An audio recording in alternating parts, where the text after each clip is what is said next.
Protect your phone. Protect করার জন্য আপনার ফোনে যদি ইউজার অপশন থাকে সেখান থেকে আপনি একটা নতুন ইউজার ক্রিয়েট করে সেখানে যদি সুইচ করেন, সেখানে এক্সিস্টিং কোনো কিছু থাকবে না, সেখানে কোনো ইমেজ, ভিডিওস বা যে কোনো ফাইল কিছু থাকবে না, সম্পূর্ণ নতুন হয়ে যাবে। সেকেন্ড, আপনার ফোনে যদি এই অপশনটা না থাকে, দেখেন আমাদের ভালনারেবিলিটি হচ্ছে 3 জায়গায়, ফেসবুক, মেসেঞ্জার এবং গ্যালারি। সো আমাদের প্ল্যান হচ্ছে আমরা এই 3টা অ্যাপকে হাইড করব। গ্যালারি থেকে আমাদের ফটোসগুলোকে হাইড করব, কিন্তু গ্যালারি অ্যাপটা আমরা রেখে দেব। এই দুটা অরিজিনাল যে ফেসবুক, মেসেঞ্জার সেটাকে হাইড করব, কিন্তু একটা ফেসবুক লাইট রাখবো যেটা আমরা জাস্ট শো করব। এই জন্য আমরা ইনস্টল করে নেব মাইক্রোসফট লঞ্চার এবং স্মার্ট অ্যাপ লক। এই অ্যালবামে আমাদের ইমেজগুলো স্টোর করা থাকে, ক্যামেরা, ভিডিওস, স্ক্রিনশট এটসেট্রা। তো আমরা যেটা করব, আমরা আমাদের ফাইল ম্যানেজারে যাব, আমরা এখানে 3 ডটে ক্লিক করে এখানে সেটিংসে যাব এবং শো হিডেন ফাইলস এটা ইনেবল করে দিব।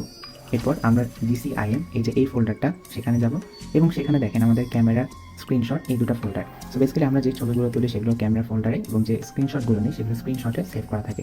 এটাকে হাইড করার সবচেয়ে ইজি ওয়ে হচ্ছে আপনি এটাকে রিনেম করে ফেলবেন, ফোল্ডারটাকে রিনেম করবেন, জাস্ট নামের আগে একটা ডট বসিয়ে দেবেন, that's it.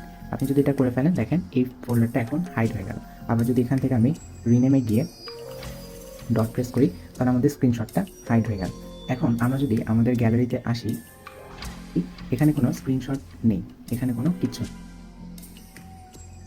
Okay, fine. So আমরা মাইক্রোসফট লঞ্চার ওপেন করে ফেললাম। এখন আমরা যে অ্যাপটা হাইড করতে চাই, সে ফর এক্সাম্পল আমরা এখান থেকে টেলিগ্রাম অ্যাপটা হাইড করতে চাই।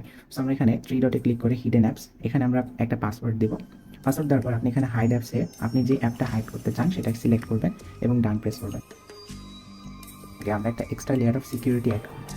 আমরা স্মার্ট অ্যাপ লক অ্যাপটা ওপেন করি এবং সেখানে আমরা আমাদের প্যাটার্ন দিই। এরপর আপনি এখানে দেখতে পাবেন কোন কোন অ্যাপ লক করা। আপনি এখানে প্লাস আইকনে ক্লিক করে যে কোনো অ্যাপ লক করতে পারেন। সে ফর এক্সাম্পল আমি এখানে ফেসবুক লাইভ অ্যাপটা লক করে রাখলাম।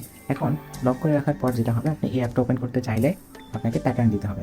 But here is the catch, আমরা আরেকটু অন্যভাবে খেলবো। আমরা এখানে অ্যাডভান্সে ক্লিক করার পর এখানে অপশন আছে ডিসগাইজ কাভার।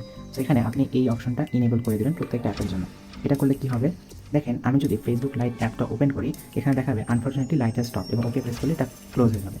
কিন্তু আপনি যদি এখানে প্রেস করে থাকেন তাহলেই এই অ্যাপটা ওপেন হবে এবং সেখানে লক দিয়ে আপনি অ্যাপটা ওপেন করতে পারবেন। সো ওরা যদি চলে ডালে ডালে, আমরা চলবো পাতায় পাতায়।